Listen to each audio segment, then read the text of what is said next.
Hello, this is Dr. Elmer, Advanced Neurospinal Solutions, and we've been discussing brain degenerative disorders. One of the biggest questions I get is about stem cell. What about stem cell? What about stem cell in terms of brain degenerative disorders, especially things like Parkinsonians? And it's very, very interesting issue, and most people, when they ask me, they think that I'm going to be very negative on it.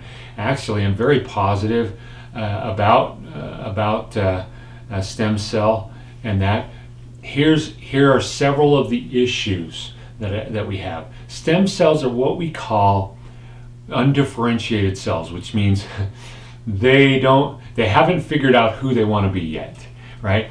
You've gone through grade school, you're maybe headed to junior high, not even to high school yet, and you definitely haven't gone through college, so you haven't figured out what it is you want to be. And so these are cells that can be turned into whatever. What is it that they turn into? Whatever stresses you place on it are going to determine what those cells are going to become. If we need them to become cells that we can use in the kidney or in the liver or in the lung or whatever, or in the brain, we're going to have to make it do a job so that it can learn how to be that kind of cell and learn how to do the job of that cell and then learn how to get good at doing the job of that cell. That's a lot of things. And so some of the things that I see are, especially in brain degenerative disorders, there's already problems. Imagine if you're a business person and you go, let's say you're a good business person and you do really well and you decide you want to move to another city in another state. And let's say we've got a good economy. If you've got a good economy, when you move there, you have a better than average chance of making things go, especially if you're really good at what you do. And you get after it, work really hard.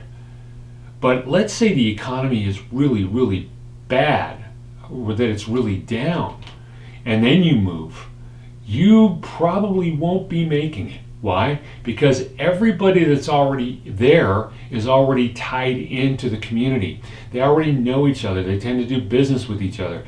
They know where things are in the town. I mean, they know where to get things. They know how to do things.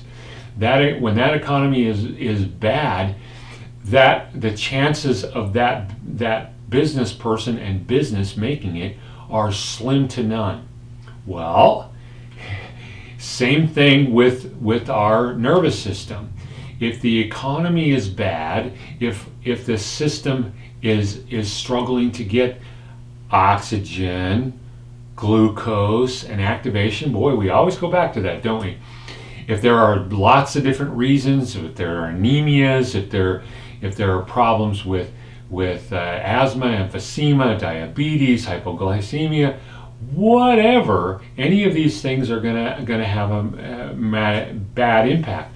Then we start adding things like brain inflammation. We haven't even got to the processes or the problems of genetics yet. And so there's so many different issues. Let's say we have adverse mechanical tension, meaning we're stretching the spinal cord, which is common in Parkinson's. Every one of those patients has it, just like in fibromyalgia. Every patient with fibromyalgia has a severe head forward posture, which is stretching the spinal cord, and the substantia nigra, which is one of the major players that degenerates, is losing blood flow significantly. So no wonder those cells are dying at an increased pace. They're not only have a problem with protein misfolding, they've also got a problem with I can't get enough blood flow to stay alive. Well, with that said, I would think that there would be a better way to do stem cell that would preempt all of those factors to make sure that economically that ground that we're putting the stem cells in is optimal. We're going to make sure that there's no adverse mechanical tension on that central nervous system.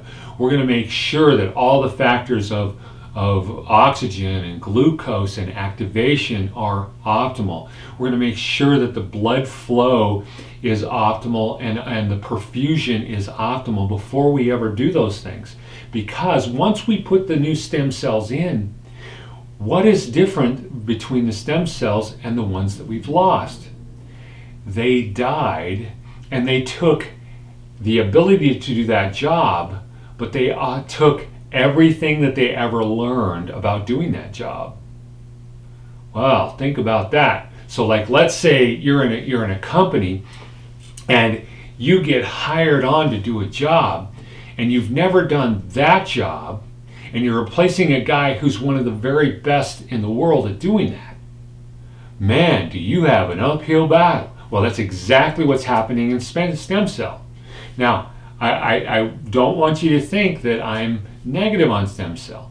Absolutely not. I think it's an exciting field. I think it's an exciting possibility. But when stem cell researchers and stem cell people look at stem cell, they think that getting it in is the answer. And I'm saying stuff has to be done before to prepare it. And once you get the stem cell in and it still survives, now your work really starts.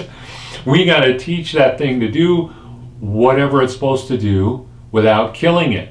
Then we've got to do stuff so that it can learn to be that cell, do the cellular things, and learn to do what everybody else that's still alive, all those other cells, have already learned to do. They already know it. They're already doing it.